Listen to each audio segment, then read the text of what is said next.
हम हम लोग एक छोटे शहर में हैं, यहाँ पे कैलिफोर्निया प्रांत में, अमेरिका के जी जी लॉस एंजलिस के बाहर। जी। बहुत ज्यादा लोग नहीं हैं यहाँ पे, मुश्किल से अच्छे लोग हैं। हाँ, 300-400 फैमिली, 300 फैमिली होंगी। और छोटा सा मंदिर है हमारा, छोटी सी, मतलब पूरा छोटी सी दुनिया है यहाँ पे, उसमें हम कर रहे हैं। तो अभी मृत्युंजय बोले कि आपको सुनना चाहते हैं, तो मैंने बोला इससे अच्छा क्या बड़ी बात हो सकती है, बहुत बढ़िया है। जी हाँ। ऐसा है अनिल जी जी कि जिस दुकान की मिठाई किसी को अच्छी लग जाती है तो वो जी सोचता है कि सबको खिलावे। तो उनको अच्छा लग गया तो सोचते हैं कि आप लोगों को भी थोड़ा सा है। बिल्कुल, क्यों और नहीं लगेगा। ऐसा नहीं है कि हमारे में बहुत सद्गुण है, लेकिन किसी को अच्छा लग गया तो वो सोचते हैं कि सबको बांट दे थोड़ा थोड़ा। हाँ, नहीं यार, ये तो आपकी ह्यूमिलिटी है। हम तो बड़े नहीं नहीं, भाग्यवान हैं कि ऐसा। आप बोल रहे हैं, हम ध्यान से सुनेंगे बिल्कुल। जी। जी जी, जरूर जरूर जरूर। इस शहर का नाम क्या है? इस शहर का नाम है लैंकास्टर। लैंकास्टर। लैंकेस्टर। लैंकास्टर। जी, लैंकास्टर। लैंक जी जी। लैंकास्टर। और ये लॉस एंजलिस से करीब 70 मील दूर है। 70 जी। इसका अर्थ वहाँ क्या होता है? यहाँ पे ज्यादा करके जो लोग रहते हैं वो यहाँ पे रहते हैं और लॉस एंजलिस में काम करते हैं। तो जी जिसको बेडरूम कम्युनिटी कहते हैं, वो वाली बात है।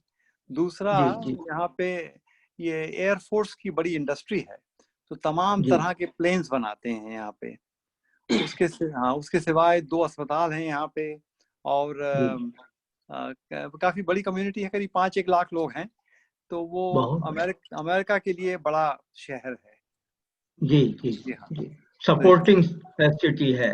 हाँ जी, लॉस एंजलिस के लिए। सपोर्टिंग सिटी है। जी जी जी जी, जी, बिल्कुल। इसको कर। क्वांटिटी का महत्व नहीं होता, क्वालिटी का महत्व होता है। हाँ, करोड़ों लोग रहें और अच्छे ना हो तो उसका बिल्कुल कोई बिल्कुल। मतलब नहीं। नहीं, और ये दो ही हो, हाँ, जी, अच्छे हो तो सब अच्छा रहता है। बिल्कुल। नहीं, ये छोटा शहर है और बड़े ही भले लोग हैं। और छोटा जी जी। शहर है इसलिए अपनापन लगता है। वाह।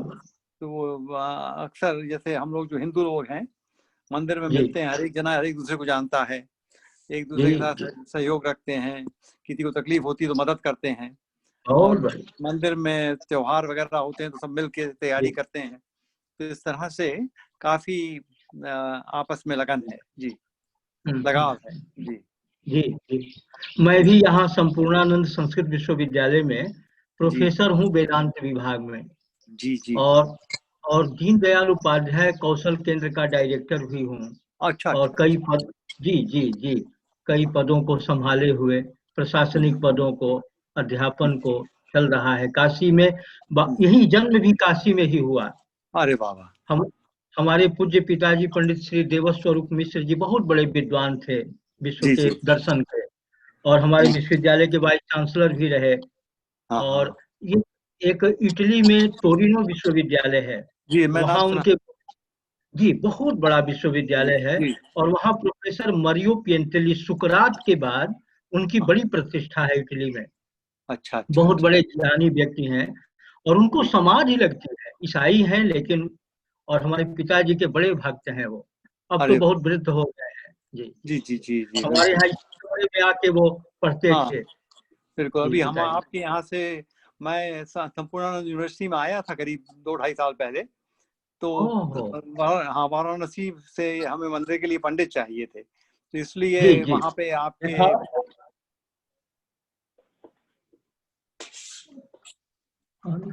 चालू करो। हाँ जी जी जी। तो उस आपके समय यदुनाथ। हाँ, मैं आपके विश्वविद्यालय में आया था, बहुत अच्छी जगह है। जी जी और वहीं जी से जी फिर ये मृत्युंजय हमारे पास आए हैं। जी जी हाँ। जी। जी, बहुत संस्कारी व्यक्ति हैं, बिल्कुल बहुत बिल्कुल योग्य हैं। जी। बिल्कुल हम लोगों बिल्कुल के बीच में इनकी विद्या नहीं मालूम होती। बहुत विद्वान, बहुत विनम्र है, बहुत बिल्कुल विनम्र बिल्कुल। है। नहीं, हाँ, नहीं, हमारा और सौभाग्य है कि यहाँ पे हैं वो। और जी जरूर बड़े जरूर जरूर। बड़े अच्छे से काम करते हैं जी। जी जी जी बिल्कुल। जी। और शास्त्र में, और उसी तरह से जीवन भी है। केवल कार्य ही नहीं है कि हमको नौकरी लग गई है तो केवल पूजा पाठ कर देना। उसी तरह का जीवन भी जीते हैं। बिल्कुल स्वयं भी बिल्कुल। अपने हाँ हाँ हाँ जी जो बिल्कुल। ब्राह्मण का कर्तव्य है उसका हाँ पालन करते हैं। बिल्कुल बिल्कुल। हमें उत्तर से एक पंडित चाहिए थे, तो वो भगवान ने ही हमको भेज दिया है, जी। वरना हम और तो किसी सर, को जान। हाँ काशी में बड़े बड़े विद्वानों के चरणों में बैठ करके इन्होंने अध्ययन किया है और श्रद्धा से अध्ययन किया है। बिल्कुल जी बिल्कुल जी। बिल्कुल बिल्कुल। हाँ हमको मतलब तो ऐसे ही मानते हैं केवल, लेकिन पढ़ा है इन्होंने और उसे बहुत भी। बहुत नहीं, आपकी खूब पढ़ाई करी है उन्होंने, और और भी आपका नाम सुन रखा है हमने वहाँ पे, तो जी जी जी। बड़े सुनने के लिए आपको बड़े उत्सुक हैं हम। बिल्कुल नहीं, जितना भी जो भी होगा करूंगा। जी जी। बिल्कुल। आपका नाम? हाँ, अभिजीत जी, अभिजीत छाबड़ा जी। प्रणाम महाराज, हेलो। कैसे हैं हाँ आप? हाँ हाँ, खुश रहें। ठीक हूँ, ठीक हूँ। अ, अभिजीत जी बोल रहे हैं? हाँ जी जी, जी मैं बोल। अभिजीत, अभिजीत छाबड़ा जी। हाँ जी, हाँ जी। जी।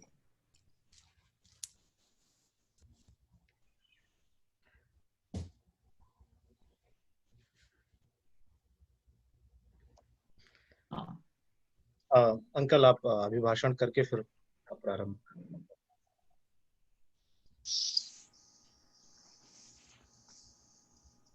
हम मैं चालू करूं? जी जी हाँ जी हाँ मैं हिंदी में ही बोलता हूँ। हाँ बड़ा हाँ। बड़ा सौभाग्य है हमारा कि प्रोफेसर मिश्रा आज हम सब लोगों को बोल रहे हैं। काफी पुरुषोत्तम मास चालू हो रहा है, तो मृत्युंजय ने मेरे से पूछा कि कौन से सब्जेक्ट पे बोलें, और उन्होंने बड़े ही इंट्रिकेट सब्जेक्ट्स प्रपोज किए, वेदांत को लेके, हिंदू धर्म को लेके। मैंने बोला कि पुरुषोत्तम मास है, तो प्रोफेसर साहब से बोलिए कि पुरुषोत्तम मास हमें समझा दें, क्या सिग्निफिकेंस है, क्या क्या जानना चाहिए हम लोगों को। तो बड़ा सौभाग्य है कि प्रोफेसर मिश्रा बोलेंगे, और हम लोग बड़े उत्सुक हैं उनको सुनने के लिए। आपका स्वागत है मिश्रा जी, और जब भी आप ठीक समय तो चालू करिए। बिल्कुल ठीक, प्रारंभ करता हूँ। जी। जी मंगलाचरण जी। हम वैदिक मंगलाचरण से और के बाद हम सभी का एक परम सौभाग्य है, प्रातः स्मरणीय श्री गुरुदेव हम सभी के मध्य में हैं। ये ईश्वर की असीम अनुकंपा, महाविष्णु की प्रेरणा, दया, करुणा का एक प्रत्यक्ष स्वरूप है कि हम सभी आज गुरु जी को सुन रहे हैं। ये तो हम लोगों का परम सौभाग्य है, लेकिन जो काशी की धरती से कुछ हम लोगों के पास यहाँ तक आ सकता है, और वो भी गुरु जी के मुखार बिंद से, तो ये बहुत ही हम लोगों के लिए सौभाग्य की बात है। क्योंकि मरणम मंगलम यत्र, हमारी जो काशी है वहाँ की मृत्यु भी मंगल है। तो ऐसी भूमि से हमारे परम गुरुदेव के मुख से हम लोगों को कुछ सुनने का आज अवसर प्राप्त हुआ है। निश्चित ही परमात्मा कहीं ना कहीं से हम सभी को देख रहे हैं, संचालित कर रहे हैं।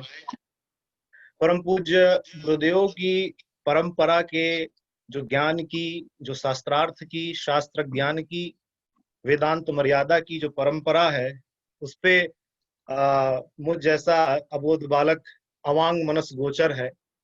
गुरु जी की परंपरा, उनकी जो कीर्ति है, उसके बारे में मैं अपनी वाणी, मन और चिंतन से उसका वर्णन नहीं कर सकता। इसलिए आप परम पूज्य गुरुदेव के चरणों में प्रणाम करते हुए, आपकी ज्ञान विज्ञान की परंपरा को प्रणाम करते हुए, मैं वैदिक मंगलाचरण से आपका आपका आपकी आज्ञा चाहूंगा गुरुदेव वैदिक मंगलाचरण के लिए। हाँ हाँ उसके बाद हाँ हाँ हाँ हाँ। हरि ओम श्री गुरुभ्यो नमः। ओम द्यौः शान्तिरन्तरिक्षगुं शान्तिः, पृथिवी शान्तिरापः शान्तिरोषधयः, शान्तिः वनस्पतयः, शान्तिर्विश्वे देवाः, शान्ति ब्रह्म शान्तिः, सर्वगुं शान्तिः, शान्तिरेव शान्तिः, सा मा शान्तिरेधि जतो जतः समीहासे ततो नो अभयं कुरु शन्नाः पूर्वपराजाभ्यो भयन्नाः पाशुभियाः सुशान्तिर्भवतु गंगातरंगरमणीय जटाकलापं गौरी निरंतर विभूषित वामभागं नारायण प्रियमनंग मदापहारं वाराणसी पुरपतिं भज विश्वनाथं वाराणसी पुरपतिं भज विश्वनाथम। प्रेम से बोले श्री विश्वनाथ भगवान की जय। जय। गुरुदेव के चरणों में प्रणाम करता हूँ। आपसे निवेदन करता हूँ कि आप अपने वाक्य आशीर्वचन से हम सभी को अभिभूत करें। समस्त श्रोतागणों से करबद्ध प्रार्थना है, जब तक गुरु जी बोलेंगे हम सभी लोग ध्यान से अपने आप को म्यूट करके अपने आवाज को रोक के गुरु जी का ध्यान पूर्वक उनको सुनेंगे, उनका आशीर्वचन ग्रहण करेंगे। और आप एक पेन और एक पेपर ले सकते हैं। जब भी गुरु जी बोल रहे हैं, यदि उस समय किसी भी तरीके का, किसी भी प्रकार का प्रश्न या कोई और प्रश्न जो आपके मस्तिष्क में हो और आप उसके लिए उत्सुक हो, कहीं पे उसकी जिज्ञासा यदि आपके पास है, आप उसको एक पेपर और एक पेन पे लिख के रखिए।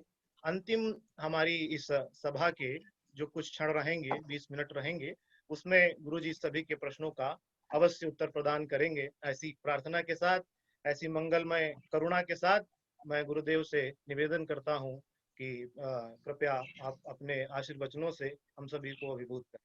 श्री गुरुजी। ओम सर्वत्र वो रक्षतु विश्वमूर्तिः ज्योतिर्मयानंद घनश्चिदात्मा अणोरणीयानुरुशक्तिरेकः स ईश्वरः पातु भयादशेषात् यस्यावृत प्रभावेण वेदान्तेति रुचिर्मम तां वाग्देवतां नौम सततं हंसवाहिनीं। गुरुर्ब्रह्मा गुरुर्विष्णुः गुरुर्देवो महेश्वरः गुरुः साक्षात् परम ब्रह्म तस्मै श्री गुरवे नमः। यह परम सौभाग्य का विषय है। हमारे कैलिफोर्निया स्थित Hindu temple of antelope valley के तत्वावधान में आज अधिक मास के उपलक्ष्य में आप लोगों के समक्ष कुछ वाचिक सेवा का भगवान ने अवसर प्रदान किया है। परमेश्वर अपनी उपासना से, अपनी सेवा से उतना प्रसन्न नहीं होते जितना कि अपने भक्तों के, अपने प्रिय के सेवा से प्रसन्न होते हैं। इसीलिए जब कोई मुझे कोई आदेश करता है तो मैं सहर्ष स्वीकार कर लेता हूँ, जल्दी ना नहीं करता। एक बहुत बड़े संत हमको मिले तो उन्होंने कहा ना नहीं करना। प्रायः चाय आता है नहीं लेंगे, पानी आया नहीं नहीं, उसको स्वीकार करके धीरे से विनम्रता पूर्वक किसी भी वस्तु को ना झटके से नहीं करना, ऐसा उन्होंने उपदेश किया था। एक गुरुदेव हमको जो योगी गुरु जी हैं, जिनका दर्शन हमारे मृत्युंजय जी ने भी किया, 116 वर्ष की अवस्था में उन्होंने पिछले वर्ष शरीर छोड़ा। वो कहते थे कि किसी को प्रसन्न कर देना सबसे बड़ी उपासना है। कोई आपकी कार्य से, आपकी सेवा से, आपकी बात से वो प्रसन्न हो जाए, ये बहुत बड़ी सेवा होती है। उसमें बहुत बड़ी एक लंबी कथा है, कभी उसको बताएंगे किस कारण से उन्होंने कहा था। मैंने एक वचन दिया है एक महापुरुष को कि कल मैं 20 तारीख तक आपको एक निबंध प्रस्तुत कर दूंगा। उन्होंने हमें एक उपनिषद के भाषा पर, भाषा विज्ञान पर एक निबंध लिखने के लिए कहा। इतनी व्यस्तता है कि मैं एक बार वचन मेरा टूट गया, नहीं दे पाया।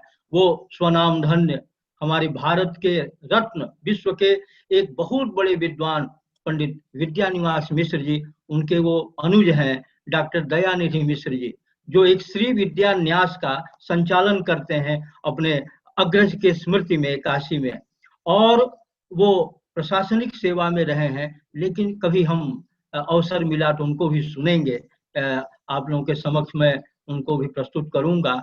और वो सनातन धर्म के एक तरह से प्रतिनिधि रूप से हैं और सनातन धर्म में बड़ी आस्था है, तो उनके कार्य में मैं लगा हूं और मैं प्रयास करूंगा कि आज रात भर में उसको पूरा करके कल शाम तक उनको दे दूं। इसलिए भी मैं चाहता था कि बाद में हो, लेकिन ये हुआ कि नहीं, प्रारंभ है अधिमास का और इसको किया जाए।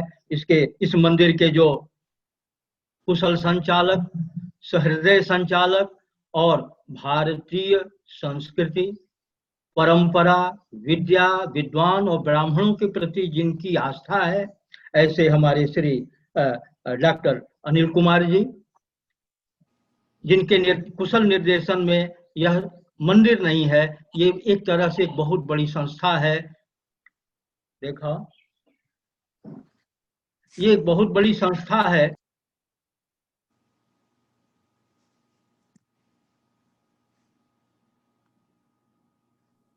गुरु जी, आपका माइक जो है वो म्यूट हो गया है, वो शांति या भैया होंगे उसको अनम्यूट कर देंगे। जी जी हो गया जी, हाँ, धन्यवाद। शांति को बोल दीजिए, जा बोल। हाँ, तो हमारे अनिल कुमार जी और एक जो संचालक हैं हमारे छाबड़ा जी, जो अभिजीत जी छाबड़ा, माता जी, सभी लोग जो इस कार्यक्रम को देख रहे हैं, सुन रहे हैं, सभी के प्रति मैं आदर व्यक्त करता हूं। हमारे अनिल कुमार जी ने कहा कि बहुत छोटा जगह है, माता का गर्भ तो बहुत छोटा होता है, उससे छोटा कोई आवास पूरे विश्व में नहीं है और उतना सुसज्जित आवास कोई नहीं है, और उस आवास में हम लोग रह करके आए हैं। ये तो बाह्य स्थान है और ये बहुत बड़ा है। संख्या का महत्व नहीं होता, व्यक्ति के व्यक्तित्व का महत्व होता है, कैसे लोग रहते हैं। जैसा आपने वर्णन किया, लालच होने लगी कि कभी हम लोग का भी कोई शहर, हमारा प्रदेश इस तरह का होगा। जैसी ये तो प्रारब्ध का खेला है। अभी हम लोग अधिक मास के ऊपर कुछ विचार करने के लिए यहाँ उपस्थित हुए हैं। विषय एक ब्याज होता है। हम कोई एक विषय भारत में, भारतीय परंपरा में बोलने के लिए एक विषय ले लेते हैं, धर्म क्या है, फिर हम उसका विश्लेषण करते हैं कि धर्म की व्युत्पत्ति क्या है, तो धर्म का लक्षण क्या है। उसको हम शीर्षक नहीं देते, एक विषय चुनते हैं और उसी के ब्याज से अनेक बातों का पल्लवन होता है, जो उसके जो है रहस्य को बताने वाले होते हैं। काल का महत्व सभी जानते हैं। काल को कहा अतीतादि व्यवहार हेतु कालः, जिस साधन के द्वारा, जिस कारण के द्वारा हम अतीत, भूत, वर्तमान और भविष्य का व्यवहार करते हैं। राम थे, अमुक व्यक्ति हैं, अनिल जी हैं, मृत्युंजय जी हैं, अमुक रहेंगे, इस प्रकार का जो व्यवहार का कारण है वो काल है। कलयति इति कालः, जो सभी वस्तुओं का आकलन करता है, सभी का नियमन करता है। जन्यानाम जनकः कालो जगताम आश्रयो मतः। ये काल जो है संपूर्ण वस्तु के उत्पत्ति का कारण है। संपूर्ण वस्तु काल में ही उत्पन्न है और काल ही जो है परमेश्वर का एक स्वरूप है। इसीलिए परमेश्वर का एक नाम महाकाल है। काल का भी काल। हमारे यहाँ बच्चों को जब मारते हैं, छोटे बच्चों को, तो अनिल जी, तो वो बच्चे चिल्लाते हैं बाप रे बाप। ये बाप रे बाप क्या है? बाप तो मार ही रहा है, तो वो बाप के बाप को चिल्लाता है सर। वापस से बाप बाप बाप, अपने दादा को चिल्लाता है बाबा, क्योंकि बाप तो मार ही रहा है। तब वो कहता बाप रे बाप, वापस से बाप। बाप शब्द संस्कृत शब्द है। वपति बाप, जो अपने संतान का जन्म के लिए वपन करता है, बीज का आधान करता है, इसीलिए उसको बाप कहा जाता है। बोना, बोने वाला, तो स्त्री जो है उसकी पत्नी क्षेत्र है, खेत है और उसमें वह अपने शुक्र का वपन करता है और उसमें से संतान रूपी पौधा जो है उत्पन्न होता है, इसीलिए उसको बाप कहा जाता है। इसीलिए परमेश्वर को परम पिता कहा। सभी पिता हैं, पाति रक्षति इति पिता, जो रक्षा करे, हमको संकट से रक्षा करे, अज्ञान से रक्षा करे, उसका नाम है पिता। और वही अर्थ पति का भी होता है, पाति पति ही। इसीलिए परमेश्वर को विश्वपति कहते हैं, जगतपति कहते हैं, जो जगत का रक्षक है। तो कहते हैं कि नाश कैसे करता है, वो भी रक्षा ही का एक साधन है। वो रक्षा का एक दूसरा पहलू है नाश। नाश और रक्षा में कोई जो है वो अपने भक्तों के रक्षा के लिए उसका विनाश करता है। इसीलिए दुर्गा सप्तशती में आया है कि माता तुम तो हुंकार से अपने राक्षसों का वध कर देती, शत्रु का वध कर देती, तुमको अस्त्र चलाने की क्या जरूरत थी? तब उसमें उत्तर दिया व्यास ने कि शस्त्र से पवित्र होकर के उसकी मुक्ति हो जाए और वह पुनः जन्म लेकर के हमारे भक्तों को कष्ट न दे, इसलिए भगवान उसको मुक्ति देते हैं। वो नहीं चाहते कि दुष्ट लोग पैदा हों, इसलिए स्वयं अपने हाथ से वध करते हैं कि अब इसका आगमन न हो, जिससे कि यज्ञ धर्म इत्यादि का संपादन संसार में सुखपूर्वक हो सके। इसलिए कहा कलयति कालः, जो आकलन करता है, जो संपूर्ण विश्व का संचालन करता है। इसीलिए यमयति यमः, नियमन करने के कारण से उसी का एक यम संज्ञा है। एक ही वस्तु है, कहा कि सत्य एक है, ब्रह्म एक, ब्रह्म सत्य, ये सब पर्याय है। केवल व्युत्पत्ति के कारण से कार्य अनेक जो है शब्द दे दिए गए हैं। जो व्यापक तत्व है उसी को ब्रह्म कहते हैं, उसी को आत्मा कहते हैं। एकम सत, सत्य तो एक पदार्थ है। एकम सत विप्राह, विप्रलोक विशेषेण प्रैति गच्छति विप्रः। विप्र माने केवल ब्राह्मण के कुल में जन्म लेने वाला विप्र नहीं है। विप्र है जो इस संसार में, बुद्ध विप्र है, महावीर विप्र है, पंडित रघुनाथ शर्मा जी विप्र हैं, जो आ करके इस संसार में और आत्मज्ञान कर प्राप्त करके अपने शरीर को छोड़ता है, उसी का नाम विप्र है। योवा अविदित्वा गार्गी अस्मात् लोकात् प्रैति स कृपणः। प्रैति कहा मरना, प्रकर्षेण एति प्रैति, वह इसका नाम है मृत्यु।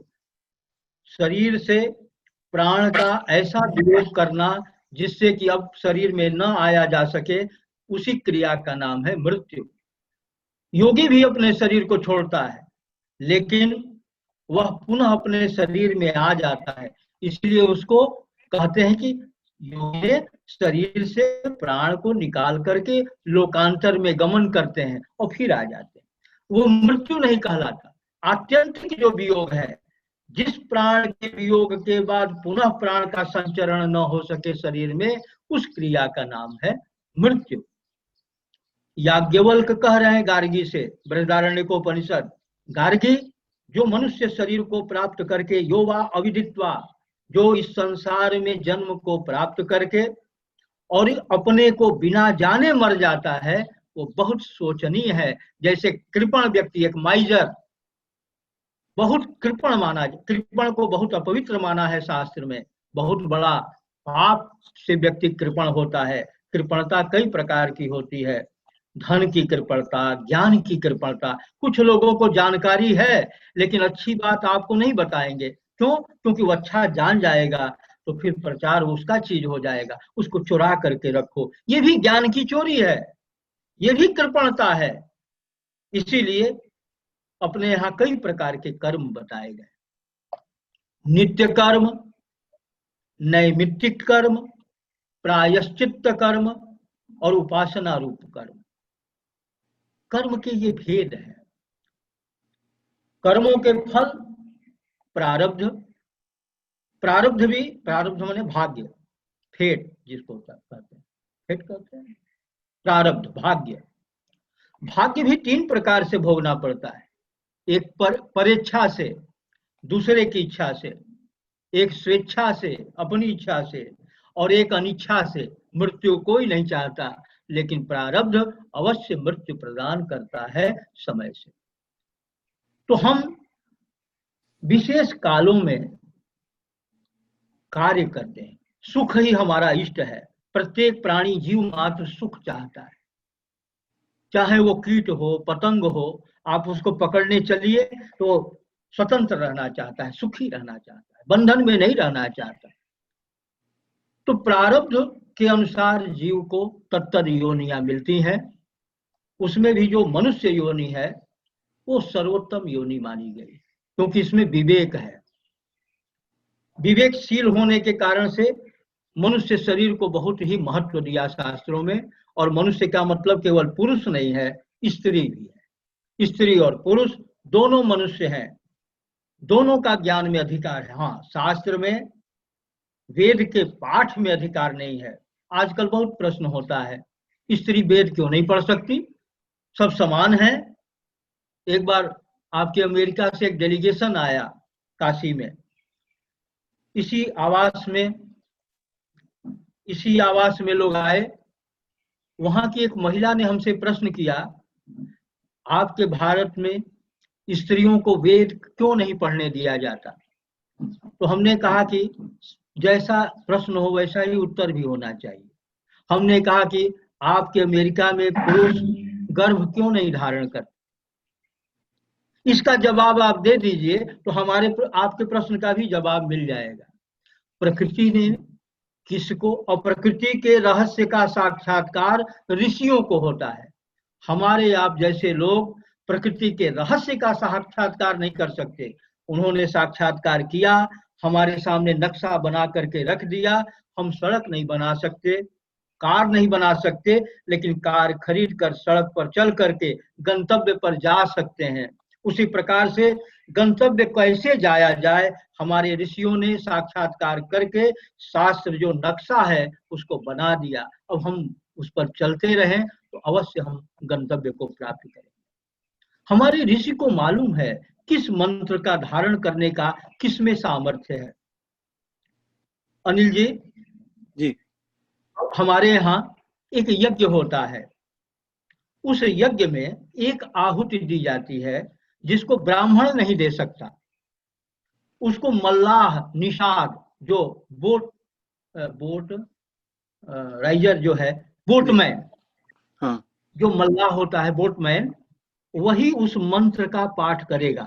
जो मल्लाह के कुल में उत्पन्न होगा, मल्लाह उसकी माता होगी, ऐसा जो संतान होगा उस यज्ञ में बुलाया जाएगा। जब उस मंत्र का समय आता है तो उस ब्राह्मण को रुकना पड़ता है, वो नहीं बोल सकता उस मंत्र को।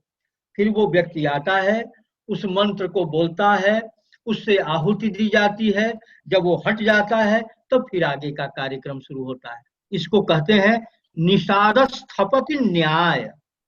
निषाद का अर्थ होता है बोटमैन, मल्लाह जी। तो शास्त्र में सभी व्यक्तियों के लिए व्यवस्था दी गई है। हम उतनी सूक्ष्मता से ज्ञान प्राप्त करते नहीं और कहते हैं ब्राह्मणों ने अपने लिए अच्छी चीज रख लिया। अरे ब्राह्मणों ने सबसे कठिन चीज अपने लिए रख लिया। आपके लिए तो बड़ा सरल उपाय बता दिया कि मंदिर का शिखर दर्शन कर लो, तुम्हारा काम हो जाएगा। और ब्राह्मण को तो पूरा तप करना पड़ेगा, पूरी साधना करनी पड़ेगी, तब जो उस स्थिति को प्राप्त करेगा। चतुर्थ जो वर्ण है शूद्र कुल में उत्पन्न, वही फल जो है वह सामान्य क्रिया से प्राप्त कर लेगा। तो शास्त्र ने क्या सबके लिए व्यवस्था नहीं किया है? हर प्राणी के लिए व्यवस्था किया है, सभी के लिए व्यवस्था किया है। नहीं तो आपको क्यों कहता कि आप काक बलि करो, स्वान बलि करो, अपने नहीं खाओ। हमको पहले पता नहीं लगता था कि ये काक बलि क्या है। हम षष्ठी तत्पुरुष समास करते थे। काकस्य बलि ही काक बलि, काक की जो बलि है उसी को काक बलि कहा जाता है। बाद में जब अध्ययन किया हो काकाय बलि ही, बलि का अर्थ है उपहार, गिफ्ट देना। बलि माने उपहार। राजा के यहाँ कुछ बलि के लेकर जाना, उपहार लेके जाना। अपने से बड़े के यहाँ, महापुरुष के यहाँ, मित्र के यहाँ, गुरु के यहाँ, सबके यहाँ कुछ बलि लेकर, तो बलि का अर्थ है वहां उपहार। तो काक के लिए उपहार बनाया, तुम कौवे के लिए भोजन निकालो। वो तो कहीं नौकरी करता नहीं, वो तो रोटी बना नहीं सकता, तो तुम अपने भोजन से उनको अवश्य दो।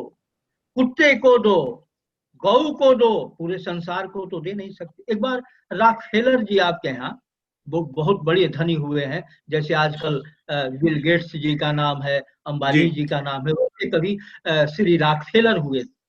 रॉकफेलर जी के सामने एक समस्या आई कि सर, आपके धन पर सबका अधिकार है, तो आप सभी व्यक्तियों को समाजवाद के अनुसार धन का वितरण करें। उन्होंने कहा ठीक है, आप अपना हिसाब लगाइए, आपका कितना धन हुआ हमारे धन से। तो उन्होंने लगाया तो $2 या $4 उनका आया। तो उन्होंने कहा ये आप अपना पैसा लीजिए और जाइए। उन्होंने कहा चलिए इतने पैसे से क्या होगा। कहा उसी प्रकार से जो संचित धन है उससे बड़ा काम होगा। अगर हम 2-2 रुपया बांट दें, वो न तुम्हारे काम आएगा, न कोई एक बृहद परियोजना होगी। इसलिए सारी व्यवस्थाएं एक व्यवस्थित समाज के लिए बनाई गई हैं। शास्त्रों में व्यक्ति के लिए, व्यक्ति के हित के ध्यान में रखते हुए सारे समाज को भी हित में ध्यान रखा गया है। तुम यदि अपना हित करना चाहते हो तो कौवे को भी भोजन दो, कुत्ते को भोजन दो, गऊ को भोजन दो, और तब फिर अतिथि को भोजन दो, और तब तुम्हारा अपने भोजन पर अधिकार है। वो भी भोजन कैसे करो? कहीं शास्त्र में लिखा है कि खाइए। लोग कहते हैं वेद ऐसा कह रहा है। कहाँ वेद में लिखा है कि भोजन करिए? ये सहज प्रवृत्ति है। मनोविज्ञान में 2 प्रकार की प्रवृत्ति बताया, एक जन्मजात प्रवृत्ति और एक अर्जित प्रवृत्ति। मनुष्य में एक जन्मजात प्रवृत्ति होती है। बंदर किसी ट्रेनिंग स्कूल में ट्रेनिंग लेकर के पेड़ पर नहीं कूदता, वो अपने संस्कार के अनुसार जन्म लेने के कुछ क्षण के बाद कूदना प्रारंभ कर देता है। उसमें उसके पूर्व जन्मों के संस्कार काम करते हैं। उसी संस्कार, प्रबल संस्कार के कारण से उसको कपि की, बंदर की योनि मिली है, जिसके कारण से वो सारा व्यवहार संचालित करता है। तो हमारे यहाँ 4 प्रकार के कर्म बताए सनातन परंपरा में: नित्य कर्म, नैमित्तिक कर्म, प्रायश्चित्त कर्म और उपासना कर्म। तो ये जो अधिमास है, ये अधिमास क्यों कहा जाता है, पहले इस पर थोड़ा सा चर्चा कर लें। प्रायः ये संदेह रहता है कि ये 3 वर्ष के बाद, ये 3 वर्ष में ये कैसे हो जाता है। तो ज्योतिष में व्यवस्था दिया कि जिस मास में संक्रांति न हो, संक्रांति शून्य जो मास होता है उसको अधिमास कहते हैं या मल मास कहते हैं। मल कहते हैं गंदगी को, बेकार वस्तु को, वेस्ट जो वस्तु है, वो जो डस्टबिन जिससे होता है कूड़ेदान। तो डस्ट जो है, जो हमारे किसी विशेष प्रयोजन से उत्पन्न वस्तु है और हम उसका सामान्य रूप से प्रयोग नहीं कर सकते, उसी हर वस्तु का अपना अपना प्रयोग है। तो ये जो मलमास है, मल है, मासों का जो मल है, प्रत्येक मास में जो तिथियों का क्षय हुआ वो संचित होते होते एक विशेष समय में ऐसा समय आएगा जिस काल में संक्रांति नहीं होगी।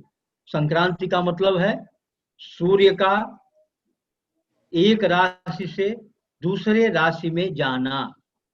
जैसे परसों भारतीय तिथि के अनुसार 17 तारीख को संक्रांति हुई, अर्थात सिंह राशि से कन्या राशि में सूर्य गया। सूर्य प्रत्येक महीने में एक राशि पर रहता है। एक राशि में 30 अंश होते हैं, इसीलिए 30 दिन का महीना माना गया है। प्रत्येक दिन एक अंश का भोग करता है सूर्य। तो इसीलिए 12 महीने में 12 प्रकार के सूर्यों की कल्पना की गई है। शास्त्रों में उपदेश किया गया है कि 12 तरह के सूर्य होते हैं। तो ये हमारा मास जो है, इसकी कल्पना हम करते हैं, 2 भाग में इसको बांटते हैं। एक उत्तरायण भाग होता है, एक दक्षिणायन होता है। उत्तरायण का मतलब है उत्तराभिमुखी, अयन माने मुख, स्थान, उत्तर में स्थान हो गया है सूर्य का, ऐसा काल कहलाता है उत्तरायण। 14 या 15, क्योंकि सूर्य की गति नियत है। सूर्य राहु और केतु, ये 3 ग्रह, ये सूर्य और जो 2 उपग्रह माने गए हैं, इनकी गति नियत है। और ग्रहों में गति में थोड़ा परिवर्तन होता है। बृहस्पति के गति में परिवर्तन होता है, वो वक्री भी होता है। सूर्य वक्री नहीं होता, राजा का स्वभाव है, वह चलता रहता है, राजा है, इसीलिए ग्रहों का राजा माना गया है सूर्य को। और कुंडली में सूर्य को आत्मा माना गया है। जीव का आत्मा, मन किस तरह का है, यह सूर्य और चंद्रमा से नियमन होता है, क्योंकि मन का जो अधिदेवता है वह चंद्रमा है। चंद्रमा मनसो जातः, परमात्मा के निर्मित मन से चंद्रमा की उत्पत्ति हुई है। इसीलिए जैसे मन चंचल है, वैसे ही चंद्रमा भी चंचल है। चंचलम भी मनः कृष्ण, चंद्रमा 2.5 दिन में एक राशि का भोग करता है। बृहस्पति 1 वर्ष में, राहु केतु 1.5 वर्ष में, लेकिन सूर्य नियत काल में 30 दिन में एक राशि पर से दूसरे राशि पर जाता है। इसीलिए मकर संक्रांति जो है नियत है, या तो वह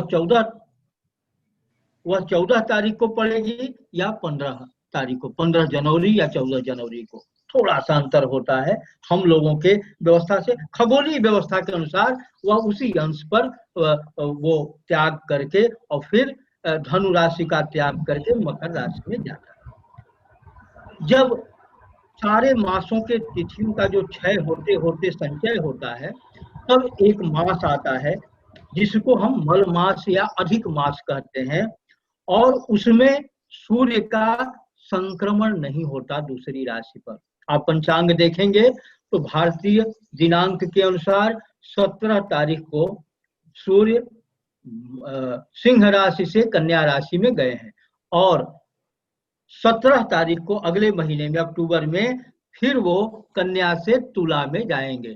तो ये जो भारतीय तिथि के अनुसार 18 सितंबर से लेकर के 16 सितंबर का जो काल है, इसमें सूर्य संक्रांत नहीं होगा, इसलिए संक्रांति शून्य काल मलमासः। संक्रांति शून्य जो काल है, संक्रांति जिस काल में नहीं होता वही ये मलमास है। और जिस मास में 2 संक्रांतियां हो, प्रायः प्रत्येक मास में 1 संक्रांति होती है, लेकिन कभी कभी 2 संक्रांति हो जाती है, तो उसको क्षय मास के रूप में माना जाता है। वो ज्योतिष के विद्वानों का विषय है। अस्तु, अब जब हमारे यहाँ देश के अनुसार, काल के अनुसार, परिस्थिति के अनुसार और पात्र के अनुसार कर्म के संपादन का उपदेश शास्त्र ने किया है। देशे, इसीलिए कहा देशे काले च पात्रे च, देश देख करके का, ये गीता में भगवान ने कहा कि दान, जो उत्तम दान है कौन सा होता है, जो उत्तम देश में, उत्तम काल में, उत्तम पात्र में दिया जाए। हम अपने अध्यक्ष महोदय के संज्ञान के लिए बताते हैं एक घटना। भारत में एक बहुत बड़े, आप तो जानते हैं, बिरला जी, जो बहुत बड़े, जुगल किशोर बड़े बिरला जी जो हुए, बड़े धर्मात्मा थे, और उनकी बड़ी श्रद्धा थी महामना मदन मोहन मालवीय जी में। भारत में जो अच्छे ब्राह्मण हैं, वो ग्रहण के समय में दान नहीं लेते। आप भी जानते होंगे, ग्रहण का दान बड़ा कठिन होता है, वो सारे पुण्यों को खींच लेता है। जब हम किसी को दान देते हैं तो उसका पाप लेते हैं, ये नियम है। तो इसीलिए लोग दान देते हैं, भारत में दान की परंपरा है। बिरला जी की बहुत इच्छा थी कि काशी होती, काशी जैसी नगरी हो, गंगा हो, गंगा के बीच में मैं नौका पर हूँ, सूर्य ग्रहण लगा हो, और पंडित महामना मदन मोहन मालवीय जी मेरा दान लें। अब देखिए, ऐसा सुयोग किसी को मिलेगा? कैसा ब्राह्मण, कैसा लेने वाला, कैसा देने वाला। तो देशे, देश हुआ काशी, काल हुआ ग्रहण, पात्र हुआ दोनों, दाता और ग्रहीता दोनों पात्र हैं। सभी तो 1 किलो रत्न दान नहीं, रत्न लेने को देखने को नहीं मिलता, दान करने के लिए तो बहुत पुण्य चाहिए, बहुत धन चाहिए। उन्होंने व्यवस्था किया। ग्रहण, जब सूर्य ग्रहण लगा दशाश्वमेध घाट पर, वो नौका में खड़े हुए, महामना दूसरे नौका में बैठे और बिरला जी ने बड़े प्रसन्नता से उस धन को दान किया, जिस नौका में मनो सोना, सोने की तो गिनती ही नहीं थी, 9 प्रकार के रत्न और भरा हुआ था नौका। उस नौका को उन्होंने दान में दिया महामना मदन मोहन मालवीय जी को। और मालवीय जी की उदारता देखिए, उन्होंने अपने पॉकेट से एक छोटा, उस समय तांबा का पैसा चलता था, उसको निकाल करके उस धन में रख करके और उसको काशी हिंदू विश्वविद्यालय के निर्माण के लिए दान दे दिया। तो ये कैसे समय में कौन सा काम किया जाए कि जिसका उत्तम फल प्राप्त हो, ये भारतीय सनातन व्यवस्था में व्यवस्था की गई है। अब शास्त्र ने कहा कि जब मलमास लग जाए तो उसको पुरुषोत्तम मास करना। नमस्कार प्रियो विष्णु, जो विष्णु है, विष्णु में, शिव में, ब्रह्मा में कोई अंतर नहीं है, कार्य भेद से अंतर है। जैसे आप संस्था के लिए अध्यक्ष हैं, अपने माता के लिए पुत्र हैं, पिता के लिए पुत्र हैं, गुरु के लिए शिष्य हैं। एक श्री अनिल कुमार जी भी कार्य भेद से, संबंध भेद से अनेक नाम से जाने जाते हैं। उसी प्रकार से एक जो परमात्मा है वो भी संबंधों के कारण से, कर्म के कारण से, एक विशेष व्यवस्था के कारण से अनेक नामों से जाना जाता है। कभी इस पर भी हम लोग विश्लेषण करेंगे। एक जो महत्वपूर्ण विषय है, एक लोग प्रायः आक्षेप करते हैं कि जब भगवान सब जगह हैं तो मंदिर बना करके ये पाखंड करने की जरूरत क्या है? भगवान के सामने खड़ा होकर के भगवान दूध पिएंगे, इसको मनुष्यों को दान दो। आजकल की एक व्यवस्था, एक नई सोच, नई ये सोच नहीं है, ये अनादिकाल से दोनों तरह के दिमाग, अस्ति और नास्ति, दोनों प्रकार की व्यवस्था अनादिकाल से चल, आसुरी प्रवृत्ति और दैवी प्रवृत्ति ये अनादिकाल से है, ये आज की व्यवस्था नहीं है। तो लोग आक्षेप करते हैं कि इसी फल को, इसी भगवान को जो मनोदूत से अभिषेक किया जाता है, इसको लोगों को दान में दे दिया जाए, ये बेकार हो रहा है। ऐसा नहीं, ये हमारे मन में भी कुछ कुछ लोगों के कारण से ये पाप बुद्धि आ गई थी। हम भी बार बार सोचते थे कि जब भगवान सर्वत्र हैं तो हर जगह प्रणाम कर लो, क्या जरूरत है मंदिर में जाने की। मैं दक्षिणेश्वर प्रायः जाता हूँ। दक्षिणेश्वर कलकत्ता में स्थित है, जो हमारे विवेकानंद जी के सदगुरु महान संत श्री रामकृष्ण परमहंस देव जी के साधना की स्थली है, सिद्ध स्थली है।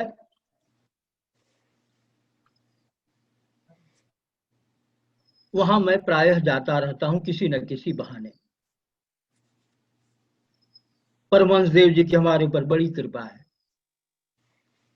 एक बार मैं परिक्रमा कर रहा था दक्षिणेश्वरी का, तो वहां शिलापट्ट पर लिखा था,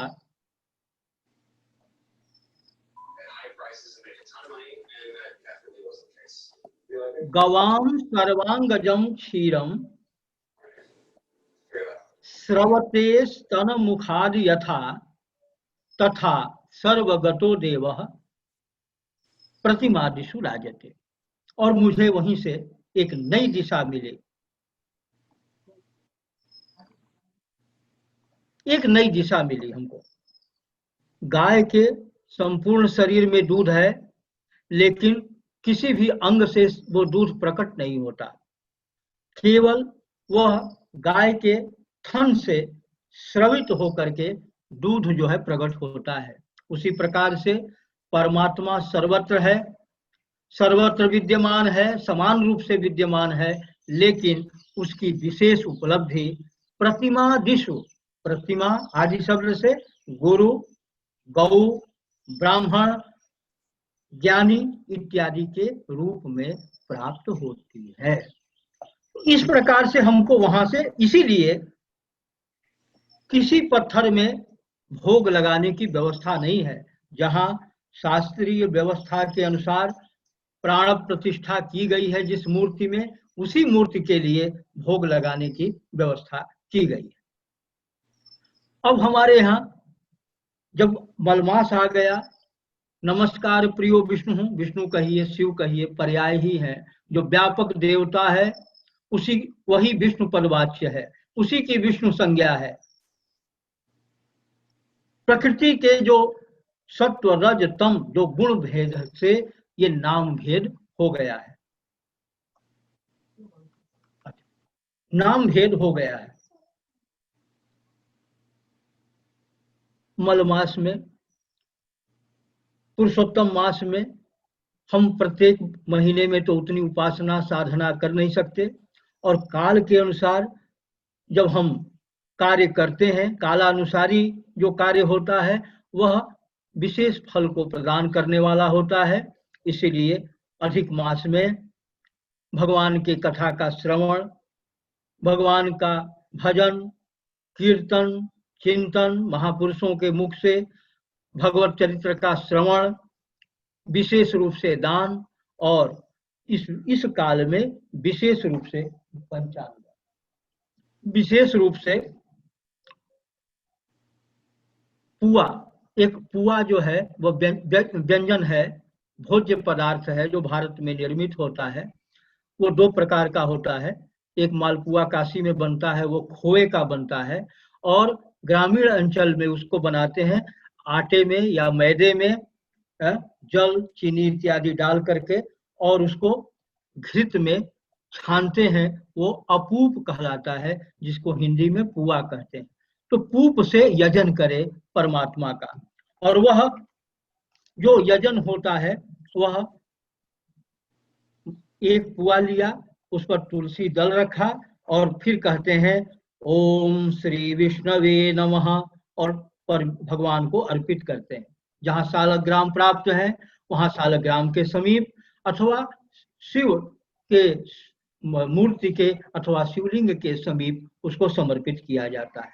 दूसरा नाम आता है 33 जो नाम है विष्णु के, उनके द्वारा यह अर्पित किया जाता है।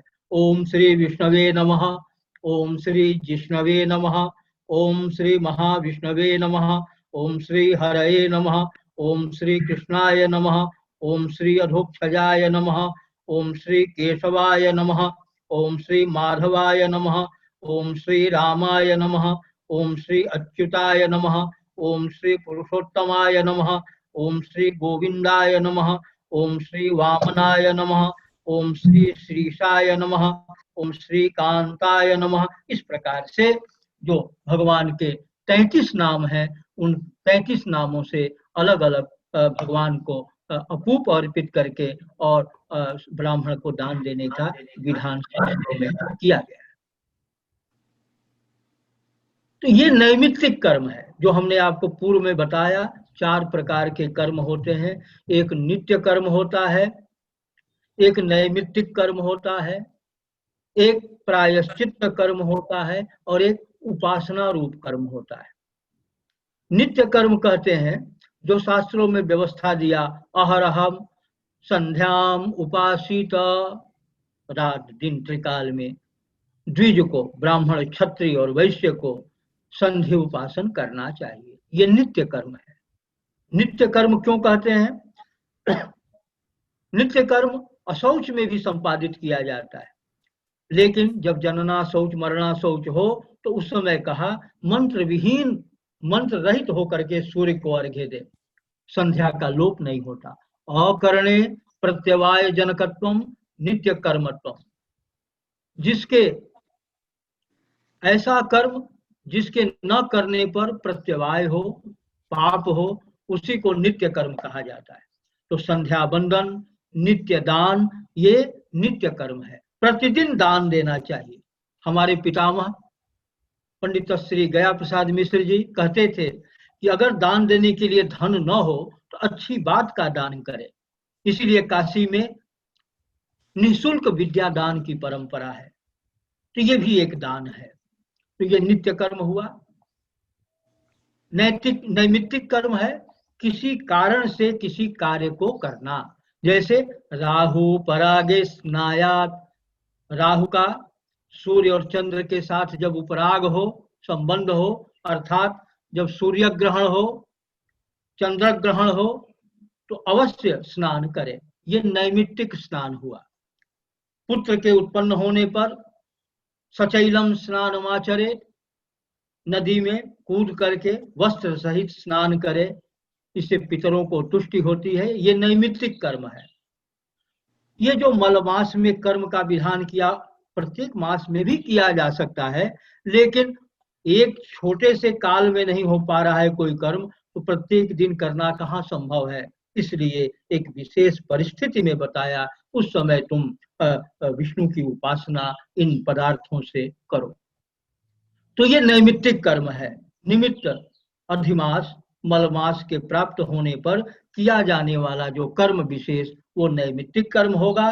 कोई पाप हो गया, ज्ञात अज्ञात पाप के प्रक्षालन के लिए शास्त्र में जो विधान बताया गया है, लिखा है, त्रयोवा धर्मवेत्तारः, जब कोई पाप हो जाए या मन में लगे कि हमसे कोई पाप हुआ है तभी ये दुख आया है, क्योंकि दुख बिना पाप के नहीं आता, तो 3 जो धर्मशास्त्र के वेत्ता हों उनको बुलावे, वो जो कहें उसको करे, अथवा एक योगी या ब्रह्मवेत्ता जो तुमको कर्म कह दे उसका संपादन कर दे तो प्रायश्चित्त हो जाता है।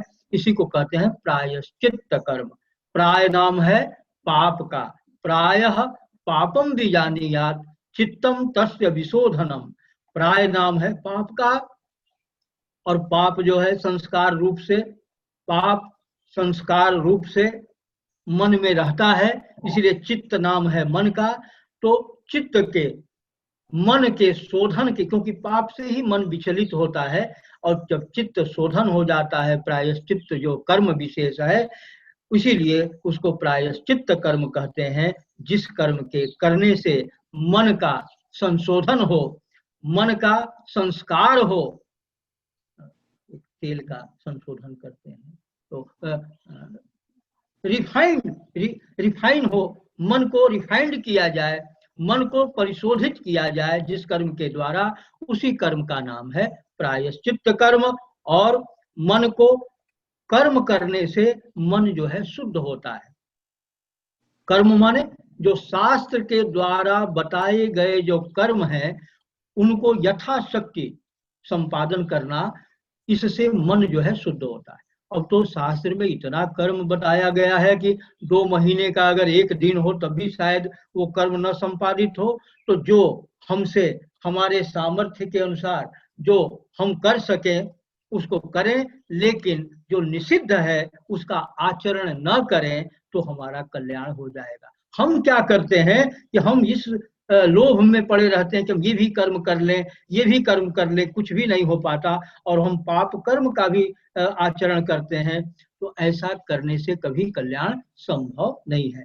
शास्त्र में जो वर्ण और आश्रम के अनुसार जिन विधियों का उपदेश किया गया है, उन विधियों का यथाशक्ति पालन करे, उन नियमों का यथाशक्ति पालन करे, और जिनका निषेध किया गया है, असत्यम मा वद, झूठ बोलने की क्या जरूरत। झूठ बोल के पाप लेने से अच्छा है कि मौन रहो।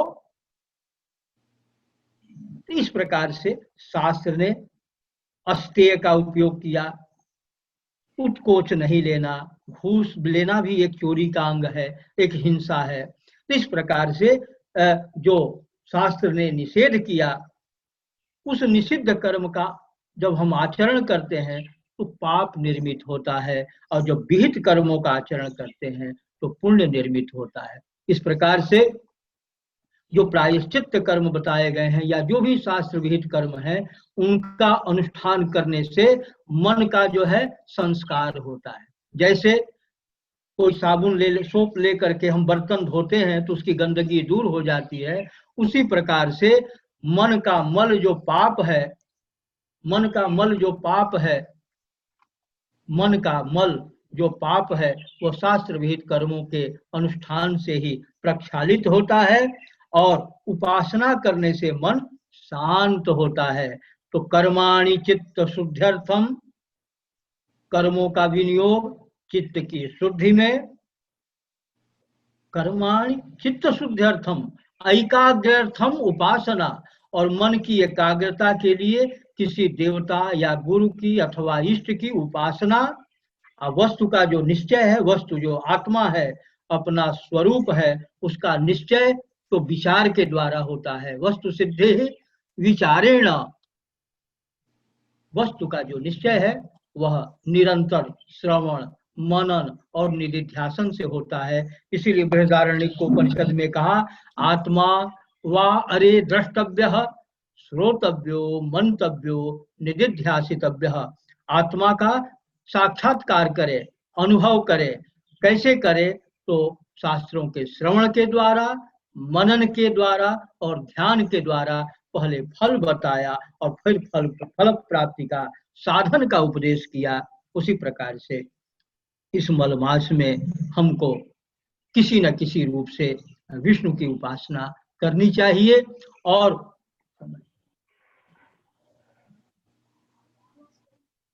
किसी न किसी रूप में भगवान के अनंत रूप हैं, इसीलिए कहा अनंत रूपाय श्री विष्णवे नमः। अनंत रूप वाला जो है, एक ही रूप, एकम सत विप्राह बहुधा वदन्ति। एक ही स्वरूप को जो ज्ञानी लोग हैं, अनेक अधिकारी भेद से, किसी का विष्णु में मन लगता है तो वो विष्णु की उपासना करे, किसी का शिव में मन लगता है वह शिव की उपासना करे, किसी का गुरु में मन लगता है तो वह गुरु की उपासना करे। और इस प्रकार से कर्म और उपासना के द्वारा अपने चित्त को शुद्ध और शांत करके, तो हमारे पितामह एक पद्य कहते थे, कर्म और उपासना से चित्त शुद्ध शांत करूं।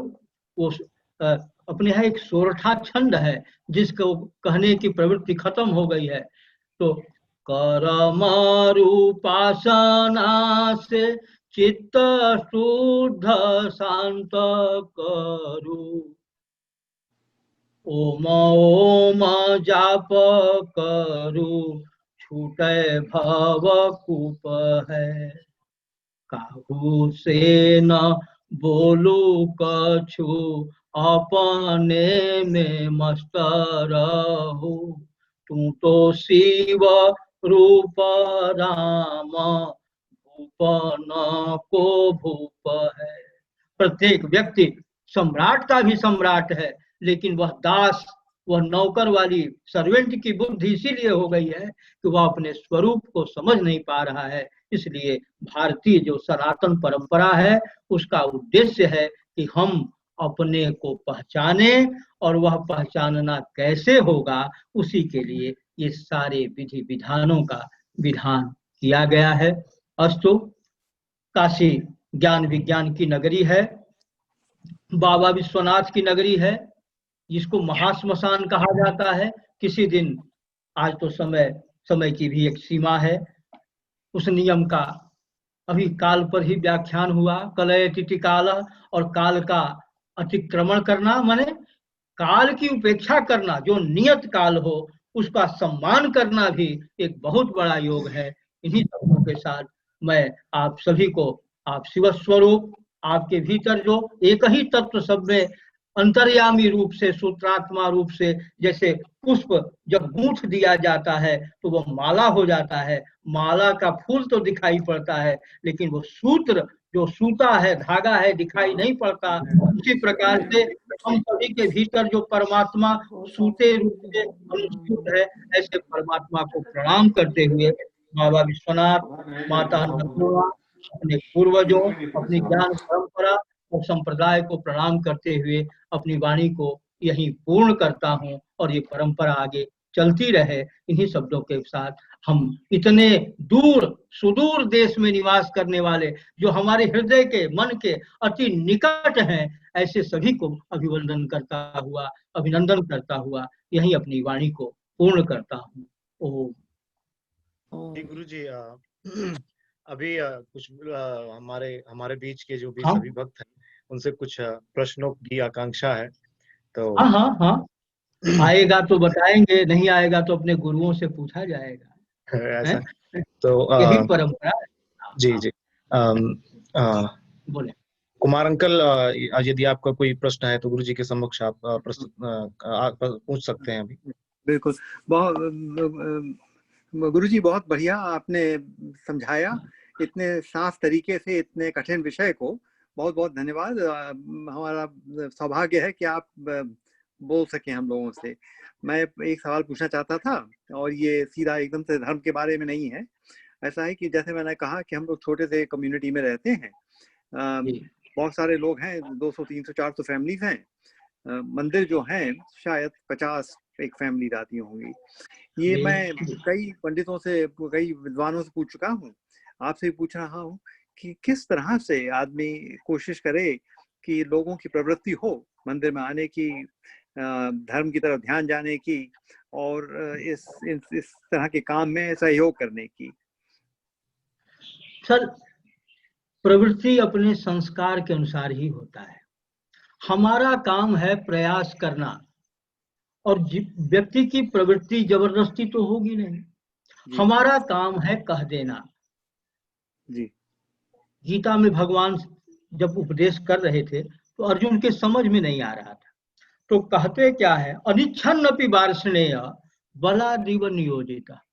मैं इच्छा नहीं कर रहा हूं कि मैं युद्ध करूं, लेकिन जबरदस्ती कोई मुझसे युद्ध करवा रहा है। तो हम अपने संस्कार के अनुसार अच्छे या बुरे कर्मों में प्रवृत्त होते हैं। आपको भगवान ने एक प्रतिनिधि बनाया हुआ है, आप भी अपने मन से काम नहीं कर रहे हैं। आपको भी किसी ने बलात् लगा दिया है। आप भी इंजीनियर होते, डॉक्टर होते, क्यों इधर प्रवृत्त हुए? तो परमेश्वर को आपको निमित्त बना करके एक काम कराना है, तो उसको आपको लगा दिया। अब आपके माध्यम से प्रचार प्रसार होगा धर्म का। जिसके मन में वो बात लगेगी वो आकर के मंदिर का सहयोगी बनेगा, जिसकी प्रवृत्ति नहीं होगी वो असहयोग भी करेगा। इसीलिए हमने अपने व्याख्यान में कहा ना, 2 प्रकार की प्रवृत्ति है, एक आसुरी प्रवृत्ति है, एक दैवी प्रवृत्ति है। हमारे मन में भी 24 घंटा दान देने का थोड़े भाव रहता है। कभी मन में आता है कि दान दो, और थोड़ी देर के बाद आता है, अरे भाई थोड़ा सा दान दो, कुछ बेटे बेटी के लिए भी तो करना है, और फिर मन बदल जाता है अपने ही शरीर में। तो जब हमारा ही मन अपने नियंत्रण में नहीं है, तो हम कैसे कल्पना करें कि हम दूसरे के मन को नियंत्रित कर लेंगे। हम पहले अपना मन नियंत्रित करें, हम अपना काम करेंगे, अपने आप लोगों की प्रवृत्ति होगी। और जब हम केवल दिखावा करेंगे और जबरदस्ती लोगों को लगाएंगे, बच्चों को देखिए, अगर जबरदस्ती किसी काम में लगाइए तो भागते हैं। आजकल हम 4-6 महीने से अब यही प्रयोग कर रहे हैं। बालक को अपने यहाँ प्रयोगशाला में रख करके अब प्रयोग कर रहे हैं। वो बालक भी बड़ा बुद्धिमान है, हमारे ठीक मन के अनुसार काम करता है। तो उसको किसी काम में लगाइए तो वो नहीं करेगा, और जहाँ से हटाइए वो जरूर करेगा। तो हमारा काम है अच्छी चीज को रख देना। दुकान खोल करके हम बैठ गए हैं, उसमें पिस्ते का भी नमकीन है जो जिसका दाम है 1000 रुपए किलो, और चने का भी नमकीन है 120 रुपए किलो। तो कोई 120 रुपए किलो खरीदेगा, कोई 1000 रुपए किलो खरीदेगा। ग्राहक अलग अलग हैं, वस्तु अलग अलग है, समय के अनुसार होता है, ठीक है ना। उसके लिए चिंता नहीं करनी चाहिए। वो भगवान की जब सेवा है तो भगवान जाने, वो कराएंगे। ठीक जी, बहुत ही आपने पूरी बिल्कुल हमारा काम है बता दिया जी। मैं हमारे कई डाउट्स आपने दूर कर दिए इन छोटे से पैसेज से। बिल्कुल बिल्कुल जी। इसके बाद हमारे जो इस मीटिंग, इस हमारी सभा को आगे बढ़ाने, संचालित करने में इनका बहुत ही सहयोग और बड़े ही सहज रूप से इन्होंने, हम बहुत ही व्यस्त रहते हैं हमारे अभिजीत जी, लेकिन इन्होंने अपने समय में ये मीटिंग का इसमें आयोजन किया। तो एक इनका प्रश्न है आपके चरणों में। तो एक इनका और एक माता जी का 2 प्रश्न और आए, इनका भी प्रश्न कराइए। चरण वंदना गुरुदेव। मेरा प्रश्न ये है कि प्राय अभिमान से काफी पाप हो जाते हैं, और अपने एक प्रारब्ध से भी कुछ जो अभिमान के जो बीज हमारे अंदर साथ चल रहे हैं, उनसे भी प्राय बार बार वो चाहे आप अपने मन को समझाते रहें, फिर भी कहीं ना कहीं वो शत्रु उभर के आता है बाहर। तो मैं ये पूछना चाहता था कि अगर अभिमान का प्रायश्चित कोई करना चाहे तो कहाँ से शुरुआत करनी चाहिए? बड़ा उत्तम प्रश्न। कोई भी जो कार्य है अभिजीत जी, कोई भी कार्य बिना कारण के नहीं होता जी महाराज। अभिमान भी जो है ना, आपके प्रारब्ध के अनुसार ही हो रहा है, वो प्रारब्ध से अलग नहीं है।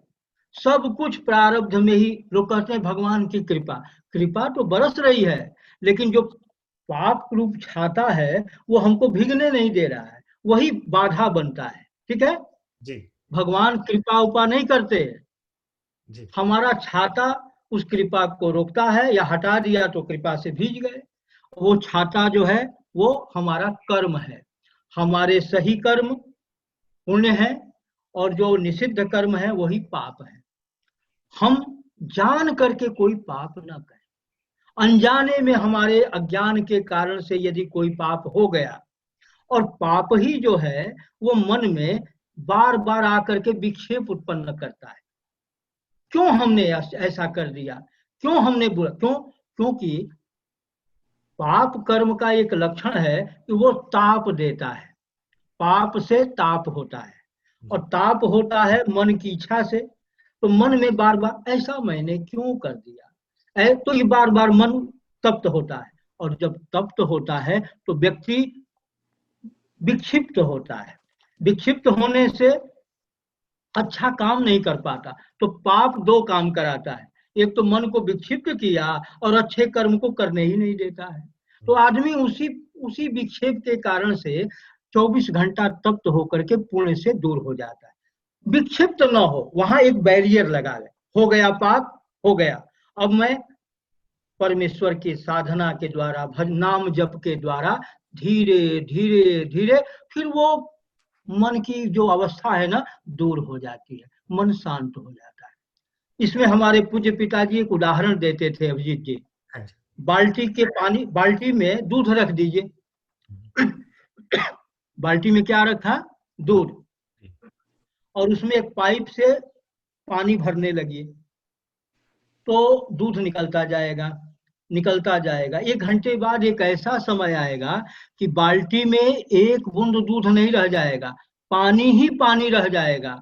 उसी प्रकार से हमारे मन रूपी बाल्टी में इतना पाप भरा हुआ है, लेकिन उसमें एक एक बूंद भगवान के नाम को डालते जाइए, डालते जाइए, छोड़िए मत, पकड़े रहिए। दीर्घ काल नैरंतर्य सत्कारा सेवित दृढ़ भूमि, योग सूत्रकार कहते हैं, दीर्घ काल तक निरंतर आदर के साथ जो गुरु ने रास्ता बता दिया उस पर चलते जाइए। एक दिन ऐसा आ जाएगा कि पाप एकदम खाली हो जाएगा, पुण्य ही पुण्य रह जाएगा। यही। बहुत बहुत धन्यवाद महाराज। माता जी का एक प्रश्न हो, नहीं तो जी, कहेंगी लोग कि आधी आबादी को छोड़ दिया। जी, हमारे बीच में हम सभी की यहाँ की महिला है, माँ है, ये भी अपना एक प्रश्न रखना चाहती हैं। जी राधिका माँ, नाम उनका क्या है? जी नाम राधिका माँ नाम है उनका। राधिका माँ जी, वाह वाह। हाँ माँ नमस्ते बोले। गुरुजी। नहीं, मैं बाल विहार चलाती हूँ यहाँ पे, और अक्सर बच्चे हमेशा ये प्रश्न पूछते हैं कि शास्त्र के नाम में क्यों डर उत्पन्न करते हैं। डर से ही आदमी पाप से दूर होता है। अगर भय न हो तो हम लोग जो है खूब घूस लेते। सरकार के दंड का भय है, संविधान का भय है, तो व्यक्ति जो है स्वतः अच्छे काम में प्रवृत्ति नहीं होती। मनुष्य का स्वभाव है, वो गलती करता। To err is human. मनुष्य की एक परिभाषा किया, टू अर्न इज ह्यूमन। गलती करना मनुष्य का स्वभाव है। पशु गलती नहीं करता, वो तो उसका स्वभाव है हिंसा करना। आपको मालूम है, नहीं मालूम है तो आपको मालूम करना चाहिए कि हिंसा नहीं करना चाहिए, और आप ज्ञान न प्राप्त करके अथवा शास्त्र का उल्लंघन करके आप हिंसा करते हैं, इसीलिए आपको दंड मिलता है, और सिंह को दंड नहीं मिलता। पूरे विश्व में कोई ऐसा न्यायालय नहीं है जो पशु के अपराध का नियमन करता हो, है कहीं? यदि पशु अपराध करता है तो पशु के मालिक को दंड लगता है, पशु को नहीं। वो उस पर जुर्माना नहीं लगता, किस पर लगता है? पशु के मालिक पर, पशुपति पर। उसी प्रकार से जिस चीज की हम स्तुति करते हैं प्रतिष्ठा करते हैं, वाहवाही करते हैं, इसीलिए ना तो अभिनंदन किया जाता है, इन्होंने इतना अच्छा काम किया, माला पहनाओ। तो व्यक्ति के अंदर एक इच्छा जागृत होती है कि हम भी अच्छा कर्म करें, जिससे कि हमको भी माला पहनाया जाए, हमको भी अभिनंदन किया जाए, तो आदमी अच्छे काम में लगता है। और जब देखता है कि अरे चोरी करने वाले को फांसी दी जाती है, दंड दिया जाता है, तो डर के मारे वो उस कर्म को नहीं करता है। इसीलिए कहते हैं हमारे शास्त्र में, यत स्तूयते तद विधीयते, यन निंद्यते तद निषिध्यते। जिस काम की स्तुति शास्त्र करते हैं वह विहित होता है, माने वह करणीय होता है। सत्य बोलो, हमारे शास्त्र ने भी उसका समर्थन किया, हमारे महापुरुषों ने, महात्मा गांधी ने, महाराज हरिश्चंद्र जी ने, अन्य लोगों ने भी उसका समर्थन किया। तब हम कहते हैं वो सत्य बोलना चाहिए, सत्य बोलने से अच्छा फल मिलता है। और जब भय दिखाते हैं कि देखो झूठ बोला एक व्यक्ति ने तो उसकी जीभ काट ली गई, झूठ बोला तो ऐसा दंड मिला, तो भय से निवृत्ति होती है। इसीलिए शास्त्र भय दिखा करके, क्योंकि स्वतः अच्छे काम में प्रवृत्ति नहीं होती। अगर बच्चा स्वतः समय से स्कूल आ जाए, किताब खोल के बैठ जाए, पढ़े, तो क्यों माता पिता दंड दें? माता वहां दिलवा रही है, नहीं आओगे विद्यालय तो तुम्हारा नाम कट जाएगा, मुर्गा बनोगे, तो उस मुर्गा बनने के डर से वो स्कूल जाता है, पढ़ने के लिए नहीं जाता। कहीं कहीं लोभ से जाता है कि चॉकलेट दिया मिलेगा विद्यालय जाएंगे, पढ़ने नहीं जाता, वो लोभ से जाता है। तो कहीं शास्त्र जो है लोभ से प्रवृत्ति कराती है, कहीं भय से प्रवृत्ति कराती है, कहीं ईर्ष्या से प्रवृत्ति कराती है। देखो बेटा, अगर तुम नहीं जाओगे तो फलाना लड़का जो है ऐसा हो गया, कलेक्टर हो गया, राष्ट्रपति हो गया, अब्राहम लिंकन हो गए, देखो कैसा पढ़े थे। तो प्रवृत्ति होती है। तो प्रवृत्त कराने के लिए शास्त्र जो है वह लोभ, मोह, ईर्ष्या, भय और प्ररोचना। प्ररोचना माने लोभ। जैसे कोई बच्चा है बीमार पड़ गया और माता जो है, आजकल गुरुज को क्या कहा जा रहा है, गिलोय, एक आयुर्वेद का गिलोय जिसको गुरुज कहते हैं भारत में, गिलोय तो बहुत तीता होता है। तो माता को बच्चे को दवा देनी है तो लड्डू हाथ में लेती है, लड्डू या गुड़, और कहती है बेटा ये गुरुच खा लो, सुरुचिम गुरुचिम पीबा, प्रेम से इस गुरुच का काढ़ा पी लो, मैं तुम्हें लड्डू दूंगी, है कैडबरी का तुमको चॉकलेट दूंगी। तो बेचारा उस लोभ में पी लेता है। उसी प्रकार से हम भय दिखा करके, लोभ दिखा करके प्रवृत्ति कराते हैं। स्वतः यदि प्रवृत्ति हो जाती तो इस सब की आवश्यकता नहीं होती। और माता जी जी हमारे बीच में हमारे श्री राम जी हैं, उनका भी एक प्रश्न है गुरुजी। हम लोग अपने सभा की पूर्ति की ओर हैं, तो बहुत जल्दी से आप अपना प्रश्न रखें। मृत्युंजय जी, प्रश्न का उत्तर ठीक हो रहा है कि नहीं हो रहा है, ये पहले मोहर लग जाए तब आगे चले। जी जी जी, श्रोता और वक्ता आप जी लोग तो प्रेम से हाँ हाँ कर देंगे, कुछ हमारा भी तो मोहर लगाइए तो हम हैं। ठीक है, वक्ता जी, श्रोता आप संवाद करें, प्रश्न करें। जी श्री राम जी, राम जी का भी प्रश्न, थोड़ा सा जल्दी करेंगे। माता जी का हो गया, राम जी का हो।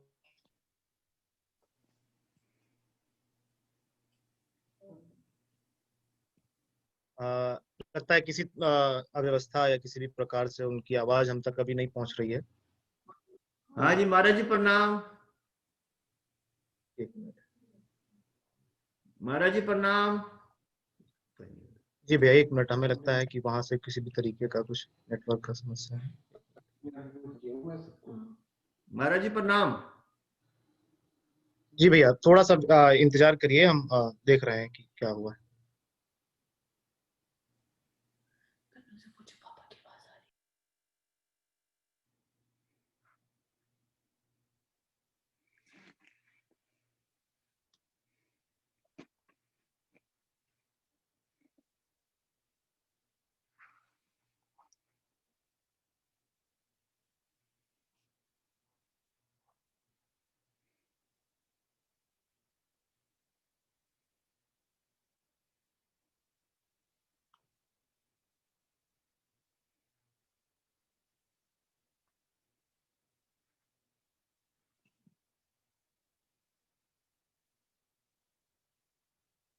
अभिजीत जी हो सकता है कि पुनः गुरु जी जो है सम्मिलित। हाँ जी, श्री राम बाबू, लोगों के बीच में। हाँ जी जी राम जी। हाँ, तो कह दे राम जी से प्रश्न करें। जी जी राम भैया का बोले प्रश्न। आप। महाराज जी प्रणाम। हाँ प्रणाम प्रणाम। हाँ, मेरा सब अतिथियों को प्रणाम। जी जी। तो मेरा ये प्रश्न है महाराज जी कि आपने कहा जब तक अपने आप जानेंगे नहीं, कैसे हम ये हमें बताइए महाराज जी, आप अपने शब्दों से। एक बार स्पष्ट करें, नहीं स्पष्ट हुआ। महाराज जी आपने कहा ना जब तक अपने आप को जानेंगे नहीं हम, तो जीवन हाँ व्यर्थ है। हाँ हाँ हाँ, बताते हैं जीवन व्यर्थ है। सर। तो ये अपन जानना और अपने आप को एक्सप्लेन करना, अपने आप को जीवन में अच्छे से उतारना, अपना जानना, ये जानना क्या होता है महाराज जी, हाँ, जो हमारा जीवन व्यर्थ न जाए? ये पूरा वेदांत का विषय है। अपने को जानना माने मैं कौन हूं, शरीर तो हूं नहीं, मैं कौन हूं। आप श्री राम नाम से जाने जा रहे हैं। श्री राम कौन है, किसको श्री राम, उन्हीं को रख दिया जाए, उपस्थिति उन्हीं के रहे तो अच्छा लगेगा। जी जी जी गुरु जी। मृत्युंजय, हाँ जी। मृत्युंजय जी उन्हीं को सामने रखें, श्री राम जी को। हाँ, उन्हीं को सामने रखें तो प्रश्न उत्तर ठीक से होगा। श्री राम जी। हाँ जी महाराज जी। हाँ हाँ हाँ। को हम, मैं कौन हूं, जिसको पश्चिम में आजकल हु एम आई के नाम से जाना जा रहा है। वो एम आई। तो मैं कौन हूं, मैं कौन हूं। आपका नाम है श्री राम। हाँ जी तो श्री महाराज। राम, आपके जन्म के पहले आप श्री राम नाम से जाने जाते थे। उनका क्या लगाओ, कैसे चले, उनका क्या लगा दो।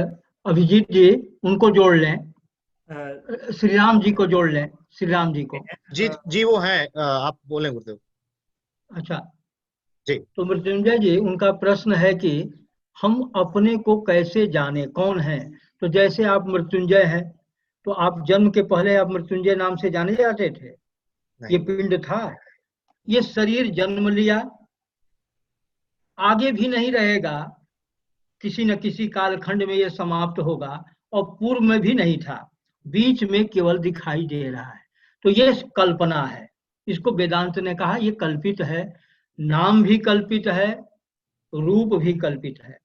तो नाम और रूप तो मेरा स्वभाव नहीं होगा। तो ना तो हम श्री राम हैं और ना तो ये शरीर है। क्यों, शरीर नष्ट हो जाने के बाद भी हम दूसरे शरीर को प्राप्त करते हैं। वो कौन सी चीज है, तब हमारे ऋषियों ने बताया, अनुभव भी किया कि इस शरीर के अतिरिक्त एक सूक्ष्म शरीर है। वह सूक्ष्म शरीर क्या है, तो पंच ज्ञानेन्द्रिय, पंच कर्मेंद्रिय, पंच प्राण और मन बुद्धि, ये 17 मिल करके सूक्ष्म शरीर के नाम से जाने जाते हैं। जब प्रारब्ध समाप्त हो जाता है, इस शरीर को जब नष्ट होना होता है, तो ये सूक्ष्म शरीर इस शरीर से निकल करके लोकांतर में अपने कर्म के अनुसार पशु या मनुष्य या देवता की योनि को प्राप्त करता है। हो गया। तो अब तो दो शरीर अब सामने आया, एक स्थूल शरीर, एक सूक्ष्म शरीर। ये किस कारण से ये सूक्ष्म शरीर काम कर रहा है, तो अज्ञान के कारण से। अज्ञान माने हमारा मोह, हमारा अज्ञान, हमारा लोभ, ये सब अज्ञान के कार्य होने के कारण से अज्ञान शब्द से कहे जाते हैं। तो 3 प्रकार का ये शरीर हुआ। ये तीनों शरीर नश्वर हैं। अज्ञान ज्ञान से नष्ट होता है, अंधकार प्रकाश से नष्ट होता है, प्रकाश के बिना अंधकार को दूर करने का कोई उपाय नहीं है। उसी प्रकार से अज्ञान के कारण से हम बंधन में हैं। बंधन का मतलब है पुनः पुनः जन्म लेना और फिर मरना।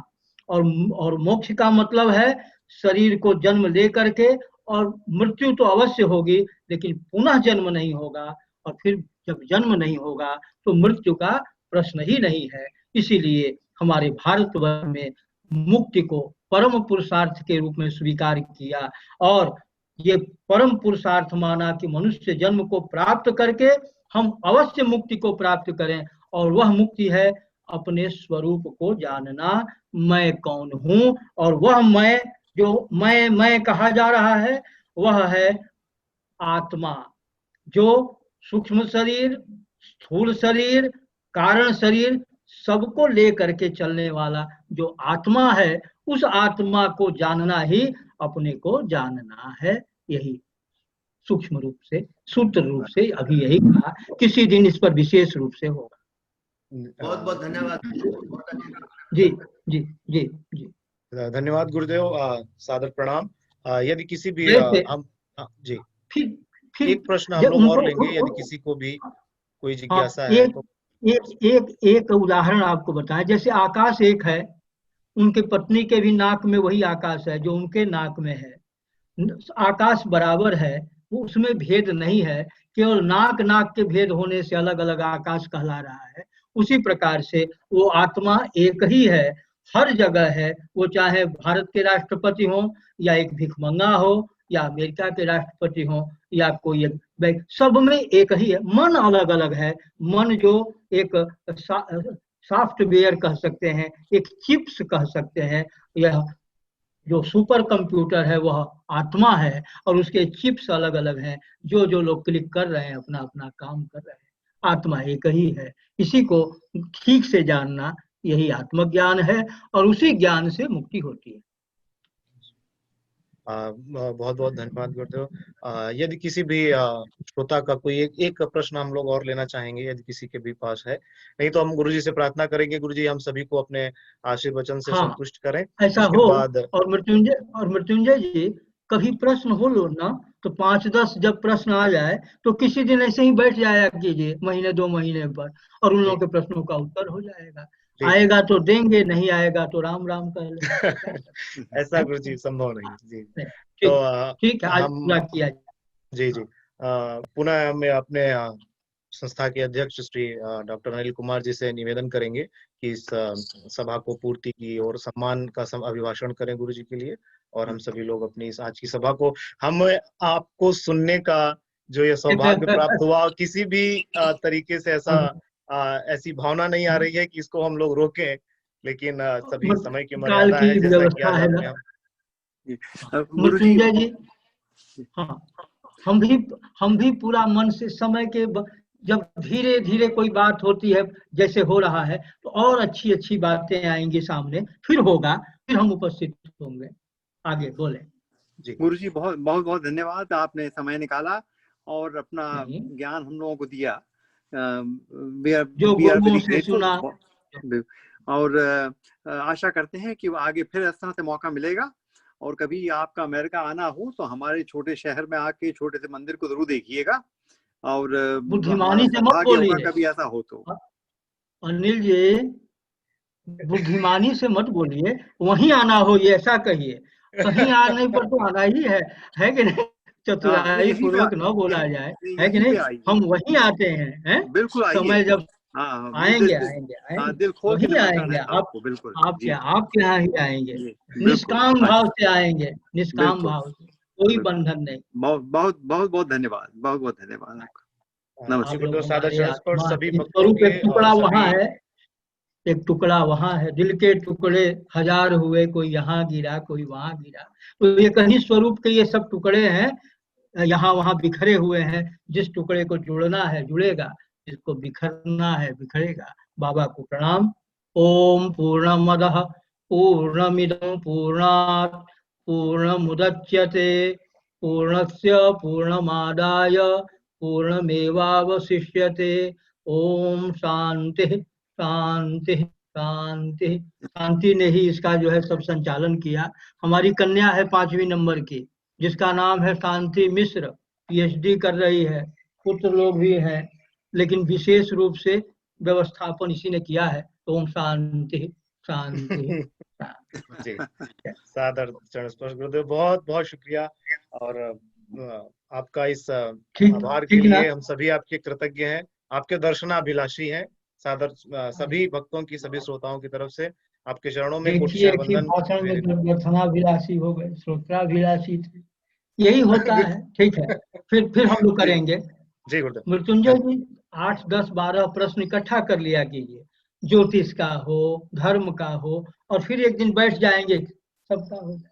जी गुरु जी, फिर कभी कभी अधिमास की ठीक है। पूर्णता करेंगे, आपसे अभी से हाँ, ही हाँ। निवेदन करते हैं। 3 बार हो, अधिमास में 3 बार, आदि, मध्य और अंत, 3 में बहुत हो जाएगा। किसी जी। दिन 15 दिन बाद अमावस्या या पूर्णिमा को कर लिया जाएगा। जी ठीक, जी गुरुदेव। 3 दिन। ठीक, विषय आप चुने रहिएगा, फिर बैठते हैं। अभिजीत जी। ठीक है। अभिजीत जी को भी बहुत बहुत धन्यवाद, गुरु बहुत चरण आशीर्वाद।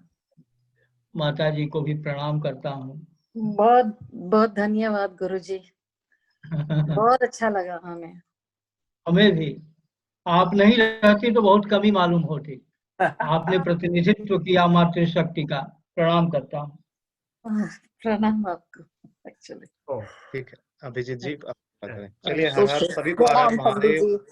जी, आप लोग भी भोजन वगैरह भारत लेके शयन शुभ करें। प्रभातम और यहाँ के सभी निवासियों के लिए शुभ रात्रि। धन्यवाद। बहुत धन्यवाद।